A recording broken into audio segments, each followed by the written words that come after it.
ఈ ఉదయం ఈ వాగ్దానం మీకోసం ఎలా ఉన్నారు? బాగున్నారు? నేను చాలా బలంగా జరిగిందండి 50 దినాల ప్రారంభ సభ ఈవినింగ్ కూడా. మరి ఈరోజు ఉదయం సాయంత్రం కంటిన్యూగా 24 అవర్స్ ప్రార్థనలు, బెల్లంపల్లిలో 13 సంవత్సరాలు 50 దినాలు జరుగుతున్నాయి. రండి, మీరు కూడా మీ కుటుంబాలుగా పాలు పొంది 1 దినం 2 దినాలు 3 దినాలు గడపొచ్చు. దేవుడు అద్భుతంగా నడిపిస్తాడు. చూడండి, ఒక మాట చెప్తాను.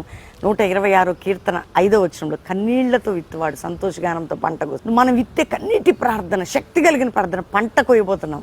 ఆ పంట చూడడానికి రండి. ఆ పంటలో ఉన్న శక్తి, ఏ కన్నీటితో నువ్వు ప్రార్థన, ఏది విజ్ఞాపన చేస్తావు దానికి జయం చూడబోతున్నాం. ఇది మన జీవితాల్లో జరగబోతే, ఏ దేశం నుండి ఈ వాగ్దానం, ఈ మాట వింటున్నా, ఒకవేళ మీరు ఆ దేశం నుండి రాగలిగితే రండి, లేదంటే అక్కడ ఉండి ఏకీభవించండి. కానీ భారతదేశం నలుమూల ఎక్కడున్నారండి, కలిసి ప్రార్థిద్దాం, కలిసి వేడుకుందాం. సంతోషగానంతో పంట చూడబోతు. ఒకవేళ ఇప్పటివరకు కన్నీటి ప్రార్థన చేసావా, ఆ పంట చూస్తావు, ఆ దీవెన చూస్తావు.